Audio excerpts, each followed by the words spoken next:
کے نشے کے اندر اور غرور اور تکبر کے اندر اس قدر اٹا ہوا تھا کہ وہ اپنی رعایا کو حشرات الارض سمجھتے ہوئے، کیڑے مکوڑے سمجھتے ہوئے آگے بڑھتا گیا۔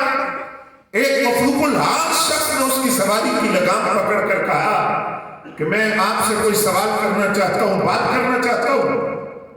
اس نے کہا پہلے تو تجھے سزا ملے گی، تو نے میری سواری کا راستہ کیوں روکا؟ اور پھر تو جانتا نہیں کہ میں بادشاہ وقت ہوں، میرے پاس تیرا کلام سننے کے لیے وقت نہیں ہے، تو نے میری سواری کا راستہ کس نے روکا؟ تجھے اس کی سزا بھگتنا پڑے گی۔ تو وہ مخلوق الحال شخص جس کا لباس پھٹا ہوا ہے، بال بکھرے ہوئے ہیں، بالوں میں گھر گئے، وہ اس بادشاہ سے کہتا ہے ذرا کان قریب کرو۔ وہ کان قریب کرتا ہے تو وہ مخلوق الحال شخص اس سے پوچھتا ہے مجھے جانتے ہو کون ہے؟ کہا نہیں میں نہیں جانتا۔ کہا مجھے اسرائیل کہا جاتا ہے،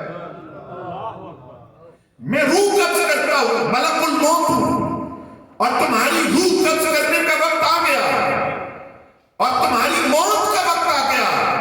تم کہہ رہے تھے تمہارے پاس وقت نہیں ہے، اب بتاؤ اب تمہارے پاس وقت ہے؟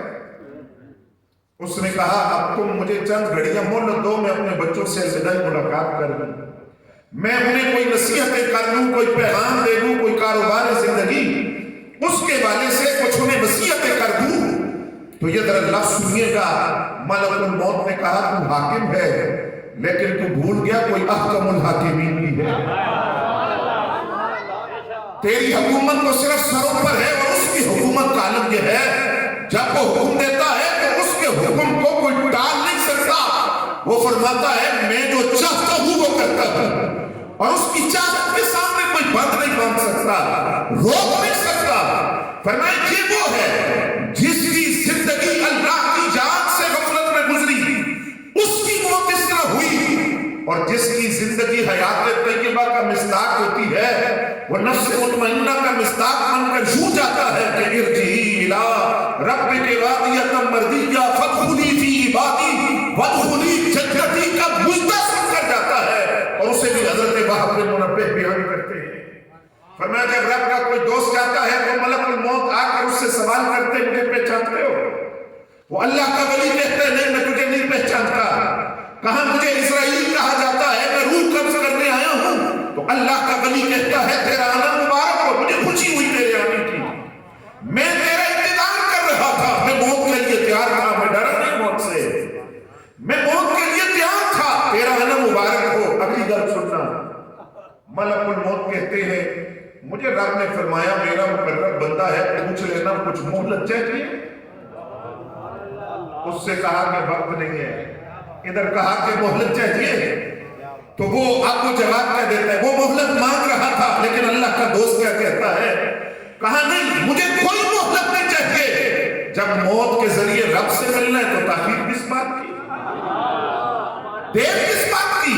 حضرت ابراہیم خلیل اللہ علیہ السلام کے پاس جب ملک الموت حاضر ہوئے کہ آپ کی روح قبض کرنے آیا ہوں، تو انہوں نے کہا اللہ کی بارگاہ میں میری طرف سے عرض کرو کہ کوئی اپنے خلیل کی روح بھی قبض کرتا ہے، میں تو رب کا خلیل ہوں۔ رب نے فرمایا میرے خلیل سے پوچھو کوئی خلیل اپنے محبوب سے ملنے میں تاخیر بھی کرتا ہے؟ حضرت ابراہیم علیہ السلام نے کہا فوراً میری روح کو قبض کر لو۔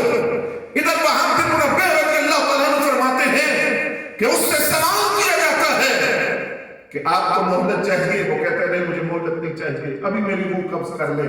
وہ کہتا ہے پھر ایک اور بات سنیے، اللہ نے فرمایا میرا دوست ہے، میرا مقرب بندہ ہے، ساری زندگی تک وہ طہارت کے ساتھ گزاری ہے، خوف خداوندی میں ذکر الہی کے ساتھ، اور میری مرضی کے مطابق چلتا رہا، تو اس سے پوچھو کہ کس حالت میں مرنا پسند کرے گا؟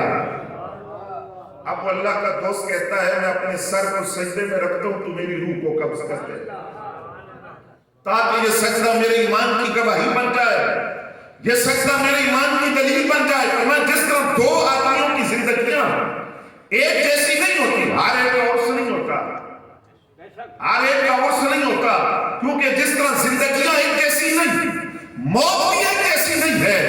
پھر ذرا اگر یہ بات مشکل ہے تو میں اور آسان کرتا ہوں۔ داتا صاحب نے کشف الموجود میں لکھا، آپ فرماتے ہیں کہ اللہ تعالیٰ کے ولی تھے حضرت ابو الحسن محمد بن اسماعیل رحمۃ اللہ علیہ، ان کے جب دنیا سے جانے کا